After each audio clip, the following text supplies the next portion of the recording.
इस खबर के प्रायोजक हैं पूजा श्री डिटर्जेंट पाउडर व केक।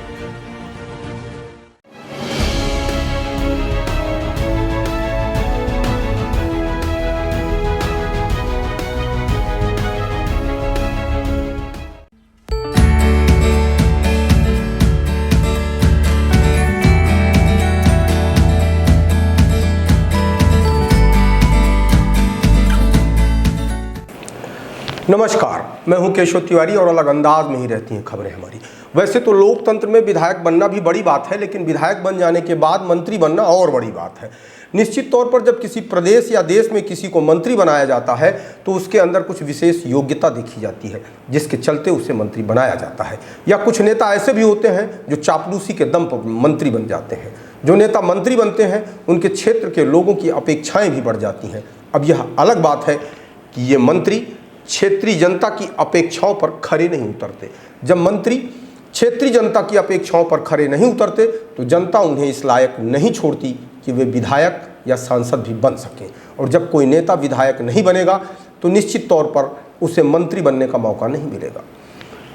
2018 के विधानसभा के चुनावों में शिवराज सिंह यही मानकर चल रहे थे कि उनकी सरकार बनेगी और उनका अंदाजा भी गलत नहीं था। 2018 में भारतीय जनता पार्टी को 109 सीट मिली थी।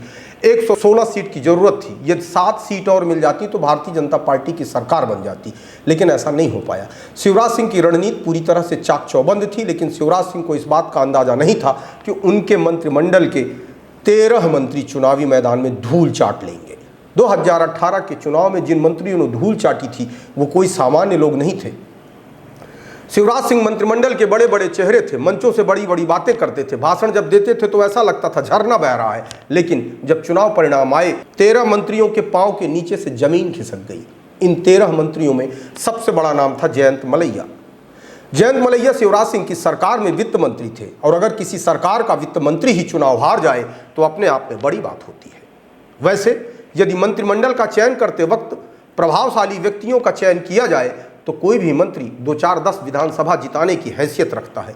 लेकिन जब मंत्री खुद की विधानसभा हार जाए तो उसे 2-4-10 विधानसभा जिताने की उम्मीद उससे क्या की जाए। पिछला चुनाव जयंत मलैया दमोह सीट से हार गए थे।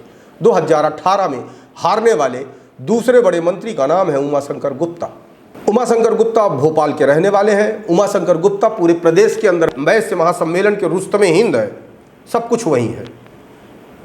उमाशंकर गुप्ता पूरे प्रदेश में वैश्य समुदाय का ठेका लेते हैं और वैश्य समुदाय के नाम पर ही पूरी भारतीय जनता पार्टी को ब्लैकमेल करते हैं, भयादोहन करते हैं। भारतीय जनता पार्टी ने इन्हें गृह मंत्री, राजस्व मंत्री, उच्च शिक्षा मंत्री ऐसे तमाम पदों से विभूषित किया। लेकिन उमाशंकर गुप्ता जो पूरे वैश्य समुदाय के माध्यम से भारतीय जनता पार्टी को बड़ी जीत दिलाने का सपना दिखाते हैं, वह स्वयं अपनी एक सीट नहीं बचा पाते। कई बार ऐसा होता है कि मंत्री बनने के बाद नेताओं को सिर्फ अपनी खूबियां ही दिखाई देती हैं, खामियों की तरफ वह नजर ही नहीं डालता। यदि कोई शुभचिंतक किसी मंत्री को कोई खामी बता भी देता है तो शायद उस मंत्री की निगाह में उससे बड़ा दुश्मन कोई और हो भी नहीं सकता। अब जो आदमी पूरे वैश्य महासम्मेलन के माध्यम से 10, 25, 50 सीट भाजपा की झोली में डालने की बात करता हो, वह व्यक्ति अपनी सीट न बचा पाए, इससे ज्यादा शर्मिंदगी की बात और क्या होगी। प्रदेश की राजनीति में जयभान सिंह पवैया का भी एक बड़ा नाम है। बजरंग दल के रास्ते से जयभान सिंह पवैया भारतीय जनता पार्टी की राजनीति शुरू करते हैं। ज्योतिरादित्य सिंधिया और महल के धुर विरोधी माने जाते हैं।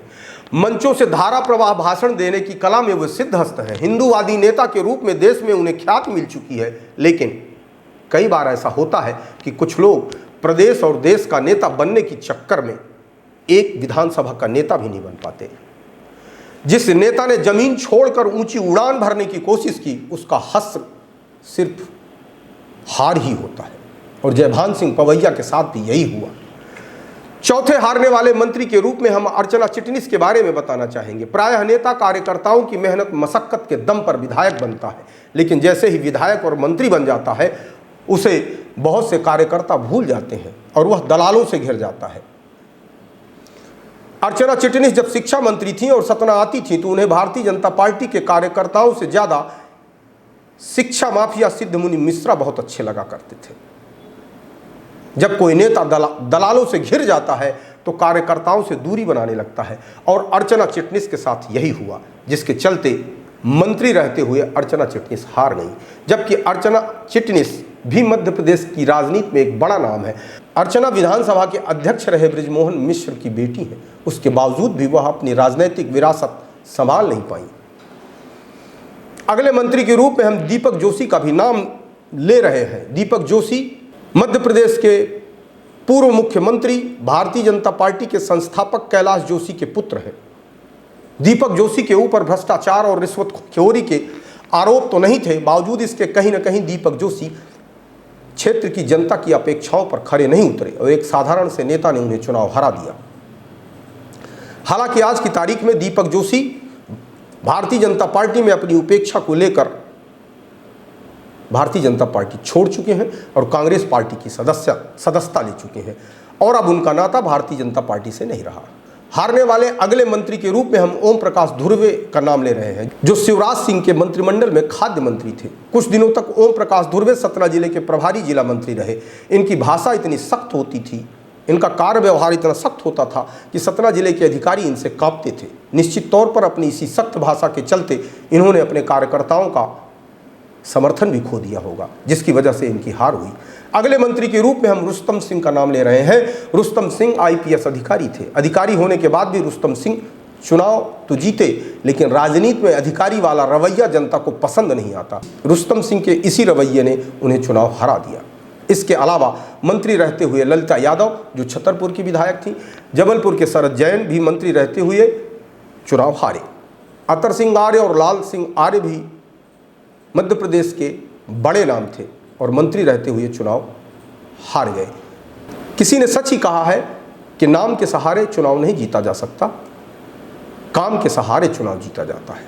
और जितने भी लोग चुनाव हारे, उन्होंने कहीं ना कहीं काम नहीं किया।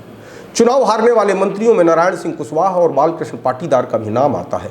यदि 13 मंत्रियों ने जनता के बीच अपनी साख बनाई होती तो ये स्वयं भी चुनाव नहीं हारते और मध्य प्रदेश के अंदर भारतीय जनता पार्टी की 2018 में सरकार भी बन जाती। लेकिन शिवराज सिंह ने अपने मंत्रियों पर कुछ ज़्यादा ही भरोसा कर लिया, जिसके चलते इन 13 मंत्रियों ने भारतीय जनता पार्टी की मध्य प्रदेश में नैया डुबा दी। 2023 के चुनाव में भी मध्य प्रदेश के अंदर कई ऐसे मंत्री हैं जो भारतीय जनता पार्टी की नैया डुबाने का काम करेंगे। यदि भारतीय जनता पार्टी ने ईमानदारी पूर्वक सर्वे कराया और बिना किसी डर, बिना किसी दबाव के इन मंत्रियों का टिकट काट दिया, तो भारतीय जनता पार्टी मुकाबले में आ सकती है। नहीं तो इस बार जिस तरीके से प्रदेश के अंदर एंटी इनकम्बेंसी की हवा बह रही है, उसे देखते हुए तो यह कहा जा सकता है कि इस बार भारतीय जनता पार्टी की सरकार बन जाए तो अपने आप में बहुत बड़ी बात होगी। आप हमारी खबरें देखने के लिए इंस्टाग्राम, ट्विटर, फेसबुक और www.visalkhabar.com पर भी देख सकते हैं। आपको हमारी खबरें कैसी लगती हैं, कमेंट बॉक्स में कमेंट कर सकते हैं, लाइक कर सकते हैं, शेयर कर सकते हैं। और यदि आपको हमारी खबरें अच्छी लगती हैं तो विशाल खबर चैनल को सब्सक्राइब करना न भूलें।